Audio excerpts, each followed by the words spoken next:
Hi! Welcome to our channel. కొత్తగా ఎవరైనా ఛానల్‌ని చూస్తున్నట్లయితే దయచేసి సబ్స్క్రైబ్ చేసుకోండి. సబ్స్క్రైబ్ చేసుకోకుండా చూస్తున్నట్లయితే సబ్స్క్రైబ్ చేసుకొని చూడండి. ఇంకా స్టోరీలోకి వెళ్దాం. 'దేవాన్షి పరిణయం' ఎపిసోడ్ నెంబర్ 149. నీ చెల్లెల్ని నేను పెళ్లి చేసుకుంటే నువ్వు బావవే అవుతావు కదా బావా అని అయాన్ అంటాడు. ఏంట్రా నువ్వు మాట్లాడుతుంది? నిజంగానే నువ్వు వేదాని పెళ్లి చేసుకున్నావా? అని ఆశ్చర్యం ఇంకా ఆనందం కలిసిన వాయిస్‌తో ఆర్యన్ అడుగుతాడు. ఓ బావా! నువ్వంత హ్యాపీగా ఫీల్ అవ్వకు. మీ అందరికీ నేను ముందే చెప్పాను.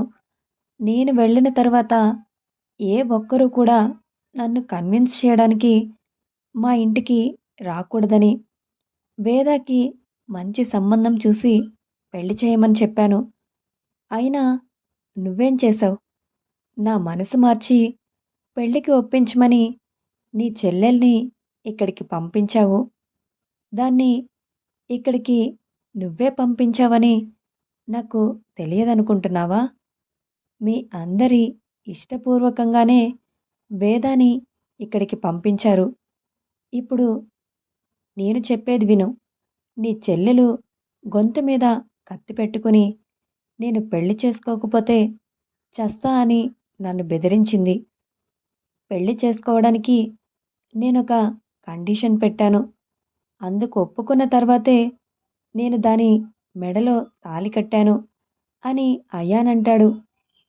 ఏంటయాన్ ఆ కండిషన్? అని ఆర్యన్ అడుగుతాడు. ఈ రోజు నుంచి తన ఫ్యామిలీతో తనకి ఎటువంటి రిలేషన్ ఉండకూడదు. నేను కావాలంటే మీ ఫ్యామిలీ మొత్తాన్ని నువ్వు వదులుకోవాల్సి వస్తుంది అని చెప్పాను. అందుకు ఒప్పుకునే అది మెడలో తాళి కట్టించుకుంది. ఆ విషయం మీకు తెలియాలిగా. అందుకే ఫోన్ చేసి చెప్తున్నా. ఈ రోజు నుంచి వేద నా భార్య. తనకి మీ ఫ్యామిలీకి ఎటువంటి సంబంధం లేదు అని అయాన్ అంటాడు. ఏంట్రా అయాన్ పిచ్చి పిచ్చిగా మాట్లాడుతున్నావు? దానికి మాకు సంబంధం లేకపోవడం ఏంటి? అది నా సొంత చెల్లెలు. అయినా ఏంట్రా నీ ప్రాబ్లం? చెప్తేనే కదా ఎవరికైనా తెలిసేది అని ఆర్యన్ అంటాడు. మీరంతా కలిసి దాన్ని నేను పెళ్లి చేసుకోవాలనేగా ఇక్కడికి పంపించారు. మీ కోరిక తీరింది. మరి నా కోరిక కూడా తీరాలి కదా! మీలో ఎవరైనా దానికోసం నా ఇంటికి వస్తే ఆ నిమిషమే దాన్ని నేను వదిలేస్తాను.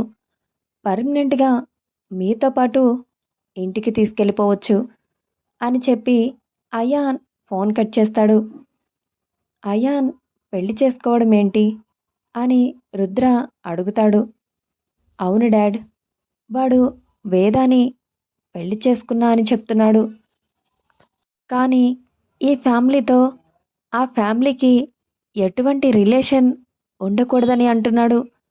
వేద కోసం మనం ఎవరైనా అక్కడికి వెళ్తే దాన్ని వదిలేస్తానని అంటున్నాడు అని ఆర్యన్ అంటాడు. ఇదేంట్రా ఇలా జరిగింది? మనం వాడికి పెళ్లి చేస్తామని అన్నాంగా. మరి ఎందుకంత తొందరపడడం అని రుద్ర అంటాడు. ఏమో డాడ్. వేద చనిపోతానని బెదిరించింది. అందుకే తాళి కట్టానని అంటున్నాడు. అది మనతో రిలేషన్ని కట్ చేసుకుంటేనే దాని మెడలో తాళి కడతానని కండిషన్ పెట్టాడంట. అందుకు ఒప్పుకునే వేద అయాన్ని పెళ్లి చేసుకుంది అని ఆర్యన్ అంటాడు. ఏంట్రా ఆర్యన్ నువ్వనేది? నీ పెళ్ళి ఎలాగో మేం చేయలేకపోయాం. కనీసం వేద పెళ్ళినైనా గ్రాండ్‌గా మా చేతులతో చెయ్యాలనుకున్నాం. ఇప్పుడేమో ఇలా జరిగింది అని రుద్ర బాధపడుతూ ఉంటాడు. బాధపడకండి డాడ్. ఈ విషయం నెమ్మదిగా ఇంట్లో వాళ్ళకి చెప్పండి. అయాన్ ఇప్పుడు చాలా కోపంగా ఉన్నాడు. వాడిప్పుడు ఏం చెప్పినా అర్థం చేసుకునే పొజిషన్‌లో లేడు. ఇప్పుడు మనం ఎలాంటి రాంగ్ స్టెప్ వేసినా వేద బాధపడాల్సి వస్తుంది. ఇప్పటి వరకు అసలు వాడు వేదాని పెళ్లి చేసుకుంటాడో లేదో, ఒకవేళ పెళ్లి చేసుకోకపోతే వేద లైఫ్ ఏమైపోతుందో అని భయపడ్డాం. ఇప్పుడు ఆ భయం లేదు అని ఆర్యన్ రుద్రకి ధైర్యం చెప్తాడు.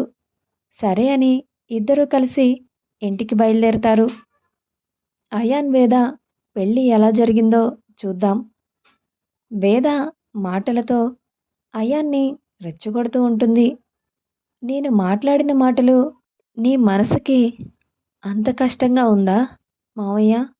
మరి నువ్వు మాట్లాడినప్పుడు కూడా నాకు అలాగే అనిపించింది. ఇప్పటికీ నేను అదే చెప్తున్నాను. నేనన్న దాంట్లో తప్పేమీ లేదు. నువ్వు చెప్పిందే నేను చెప్తున్నాను. ఎలాగో నువ్వే నన్ను ఎవరైనా పెళ్లి చేసుకోమని అంటున్నావు కాబట్టి, అదేదో నువ్వే ఒక అబ్బాయిని చూడు. ఇందులో తప్పేముంది? నువ్వు ఎవరిని చూసినా నేను పెళ్లి చేసుకుంటాను అని వేద అంటుంది. అయాన్ కోపంతో వేదాని ఏమీ చేయలేక పిడికిలి బిగించి పక్కనే ఉన్న మిర్రర్ని గుద్దుతాడు. అది ముక్కలై అయాన్ చేతి నుండి బ్లడ్ వస్తూ ఉంటుంది. మావయ్య, ప్రతిసారి సమాధానం నుంచి తప్పించుకోవడానికి నిన్ను నువ్వు ఇలా పనిష్ చేసుకుంటున్నావు. నేను వేరొకరి పక్కలోకి వెళ్తానన్న ఊహనే నువ్వు భరించలేకపోతున్నావు. నువ్వు నన్ను ఎంతగా ప్రేమించావో నాకు తెలుసు. ఖచ్చితంగా నువ్వు నన్ను వద్దని చెప్పడానికి ఏదో బలమైన కారణమే ఉంది. కానీ నన్ను దూరం చేసుకోలేక నీలో నువ్వే నరకాన్ని అనుభవిస్తున్నావు అని మాత్రం నాకు అర్థమవుతుంది. ఇప్పుడు చెబుతున్నా, నాకు ఎవ్వరి బాధతోనూ సంబంధం లేదు. నాకు నువ్వు తప్ప ఎవరు వద్దు అని చెప్పి పగిలిపోయిన గాజు ముక్కల్లో నుంచి ఒక గాజు ముక్కని తీసుకుని తన గొంతు మీద పెట్టుకుని, చూడు మావయ్య, అయితే నీతో పెళ్ళి, లేదంటే నా చావు. ఈ రెండిట్లో నీకు ఏది కావాలో నువ్వే డిసైడ్ చేసుకో.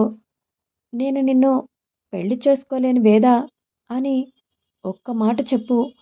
ఇప్పుడే నా ప్రాణాలను వదిలేస్తాను అని వేద అంటుంది. హే, మెంటలా నీకేమైనా? ఎందుకిలా పిచ్చి పిచ్చిగా మాట్లాడుతున్నావు? స్కిన్ కట్ అవుతుంది వేదా, ముందు అది పక్కన పడేయ్ అని అయాన్ అంటాడు. నాకు కావలసిన సమాధానం ఇది కాదు మావయ్య. నువ్వు నన్ను పెళ్లి చేసుకుంటావా లేదా? అది కూడా ఇప్పుడే, ఈరోజే చేసుకోవాలి అని వేద ఆ గాజు ముక్కని ఇంకొంచెం గొంతుకి అదుముకుంటుంది. అక్కడ కొంచెం స్కిన్ కట్ అయి బ్లడ్ బయటికి వస్తుంది. అది చూసిన అయాన్ ఇంకా కంగారు పడిపోతాడు. సరే, చేసుకుంటాను. నా కండిషన్కి నువ్వు ఒప్పుకుంటేనే నేను నిన్ను పెళ్లి చేసుకుంటాను అని అయాన్ అంటాడు. అది ఏదైనా సరే నేను ఒప్పుకుంటాను. నువ్వు నన్ను పెళ్లి చేసుకోవడమే నాకు కావాలి అని వేద మొండిగా అలాగే ఉంటుంది. హే మెంటల్, పెళ్లి చేసుకుంటానని చెప్పానుగా, ఇంకా ఎందుకు దాన్ని అలాగే పెట్టుకున్నావు? ప్లీజ్, స్కిన్ కట్ అవుతుంది, దాన్ని పక్కకి విసిరే అని ఒక పక్కన కోపం, ఒక పక్కన బాధ కలగలిపిన గొంతుతో అడుగుతాడు. నీ కండిషన్ ఏదైనా అందుకు నేను ఒప్పుకుంటాను మావయ్య. కానీ నువ్వు పెళ్లి చేసుకుంటావని నాకు నమ్మకం లేదు అని వేద కన్నీళ్లు పెట్టుకుంటూ అడుగుతుంది. నీ మీద ఒట్టు వేద, నేను చెప్పిన కండిషన్కి ఒప్పుకుంటే ఖచ్చితంగా పెళ్లి చేసుకుంటాను అని అయాన్ అనగానే వేద గొంతు మీద ఉన్న గాజు ముక్కని తీసి పక్కకు వేస్తుంది. వెంటనే అయాన్ వేద దగ్గరికి వచ్చి తన చెంపపై గట్టిగా కొట్టి రాక్షసివే నువ్వు అని చెప్పి వేదాని గట్టిగా హగ్ చేసుకుంటాడు. తర్వాత వేదాని వదిలి తన చెయ్యి పట్టుకుని గబగబా కిందకి లాక్కుని తీసుకువెళ్తాడు. ఎందుకు వేదాని అలా లాక్కెళ్తున్నాడు అని ఇంట్లో వాళ్ళకి అర్థం కాక, అయాన్ ఎక్కడికి రా, దాన్ని అలా లాక్కెళ్తున్నావు అని భవానీ అడుగుతుంది. నువ్వేమీ కంగారు పడకమ్మా, తనని జాగ్రత్తగానే ఇంటికి తీసుకువస్తాలే అని చెప్పి అయాన్ బైక్ స్టార్ట్ చేస్తూ వేదాని ఎక్కమంటాడు. సైలెంట్గా బైక్ ఎక్కి కూర్చోగానే అయాన్ ఫాస్ట్గా అక్కడి నుంచి తీసుకెళ్ళిపోతాడు. అక్కడి నుంచి వేదాని ఒక అమ్మవారి టెంపుల్కి తీసుకువెళ్తాడు.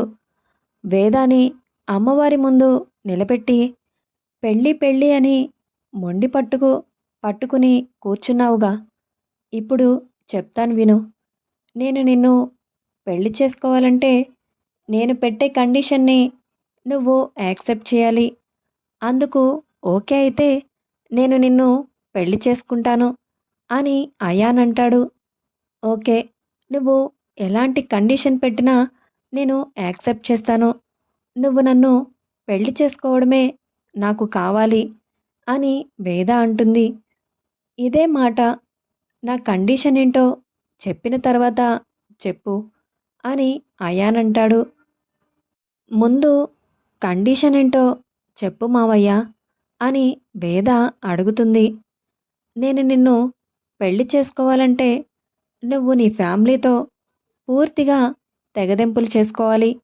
వాళ్ళతో ఎలాంటి రిలేషన్ని మెయింటైన్ చేయకూడదు. అందుకు ఓకే అయితే నేను నిన్ను పెళ్లి చేసుకుంటాను. లేదంటే ఈ క్షణమే నువ్వు ఇక్కడి నుంచి వెళ్ళిపోవచ్చు అని అయాన్ అంటాడు. అయాన్ మాటలు వినగానే వేదాకి కొంచెం బాధగా అనిపిస్తుంది. చూడు మావయ్య, నువ్వు నన్ను పెళ్లి చేసుకోకపోతే నేను చనిపోతాను. అప్పుడు కూడా నా ఫ్యామిలీ నా గురించి బాధపడుతుంది. చెప్పాలంటే ఆ బాధ నుంచి వాళ్ళు ఎప్పటికీ కోలుకోలేరు. అలా అని వాళ్ళందరి కోసం నిన్ను వదులుకుని నేను బ్రతకలేను.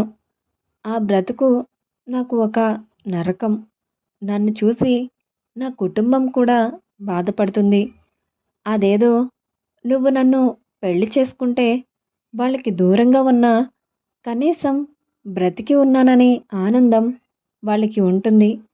వాళ్ళతో రిలేషన్ని వదులుకున్నందుకు వాళ్ళు బాధపడుతున్నా ఇష్టపడ్డ వ్యక్తితో జీవితాన్ని పంచుకుంటుందని హ్యాపీగా ఫీల్ అవుతారు. అందుకే నీ కండిషన్ని నేను ఒప్పుకుంటున్నాను. నువ్వు నన్ను పెళ్లి చేసుకో మామయ్య అని వేద అంటుంది. వావ్! మైండ్లో చాలా గట్టిగా ఫిక్స్ అయినట్టున్నావు అని చెప్పి అయాన్ ప్యాంట్ పాకెట్లో నుంచి తాళిని బయటికి తీస్తాడు. ఈ తాళిని మన కుటుంబ సభ్యుల అందరి సమక్షంలో నీ మెడలో కట్టాలని ఎన్నో కలలు కన్నాను. చివరికి ఇలా నిన్ను పెళ్లి చేసుకోవాల్సి వస్తుందని అస్సలు ఊహించలేదు అని చెప్పి వేద మెడలో తాళిని కడతాడు. మెడలో ఉన్న తాళిని చూసి వేద సంతోషంతో కన్నీళ్లు పెట్టుకుని అయాన్ని హగ్ చేసుకుంటుంది. వెంటనే వేదాని దూరం జరిపి, చూడు, పెళ్లి చేసుకోకపోతే చస్తా అన్నావని చేసుకున్నాను. నీ ఫ్యామిలీ ఎవ్వరి గురించి ఆలోచించకుండా కేవలం నీ ఒక్కదాని స్వార్థం చూసుకుని నీ హ్యాపీనెస్ కోసం నాతో తాళి కట్టించుకున్నావు. కానీ నిన్ను ఇలా పెళ్లి చేసుకుని నేను హ్యాపీగా లేను. అందుకనే ప్లీజ్ దయచేసి నాకు దూరంగా ఉండు అని అయాన్ అంటాడు. లేదు మామయ్య, నేను నా స్వార్థం చూసుకోలేదు. నిజంగానే నువ్వు లేకపోతే నాకు బ్రతకాలనిపించట్లేదు. ఇష్టం లేకపోతే నేను నీకు దూరంగా ఉంటాను. నేను నీ భార్యలా మీ ఇంట్లో, నువ్వు నా భర్తలా నా కళ్ళ ముందు ఉంటే చాలు అని వేద కన్నీళ్లు పెట్టుకుంటూ చెప్తుంది. నీ కోరిక నెరవేరిందిగా, ఇంక రా వెళ్దాం అని అయాన్ కోపంగా అక్కడి నుంచి బయటికి వెళ్తాడు. అయాన్ వెళ్ళినప్పటి నుంచి భవానీ టెన్షన్గా బయట నిలబడి వాళ్ళ కోసం చూస్తూ ఉంటుంది. ఇంటికి వచ్చిన అయాన్ని చూసి వెనుక వేద కూడా ఉండడం చూసి అమ్మయ్య అని ఊపిరి పీల్చుకుంటుంది. బాగోలేని పిల్లని ఎందుకురా అలా బయట తిప్పుతున్నావు అని భవానీ గబగబా వేద దగ్గరికి వస్తుంది. వేద మెడలో ఉన్న తాళిని చూడగానే భవానీ ఆశ్చర్యపోతుంది. వేద, ఏంటే ఇది? నీ మెడలో ఈ తాళేంటి అని ఆశ్చర్యంగా అడుగుతుంది. వేద తల వంచుకుని నిలబడితే, ఏంటే, ఏం మాట్లాడవు? అయాన్ ఏమైందో నువ్వైనా చెప్పరా అని భవానీ అడుగుతుంది. ఎందుకమ్మా అంత ఆశ్చర్యపోతున్నావు? మీరంతా కోరుకున్నదే కదా. ఎప్పుడెప్పుడు దాని మెడలో తాళి కడతానా అని ఎదురు చూస్తున్నారు కదా. అందుకే పెళ్లి చేసుకుని తీసుకొచ్చాను అని అయాన్ అంటాడు. ఏంట్రా నువ్వు మాట్లాడుతుంది? పెళ్లి చేసుకోవడం ఏంటి? నీకు పెళ్లి చేసుకోవాలంటే మాకు చెప్పాల్సింది. మేము దగ్గరుండి మీకు పెళ్లి చేసేవాళ్ళంగా. ఇలా ఎవరూ లేని అనాథల్లా చేసుకోవాల్సిన అవసరం ఏముంది అని భవానీ అంటుంది. నా ఇష్ట ప్రకారం అయితే అలాగే మీ అందరి చేతుల మీద చాలా గ్రాండ్గా పెళ్లి చేసుకునేవాడిని.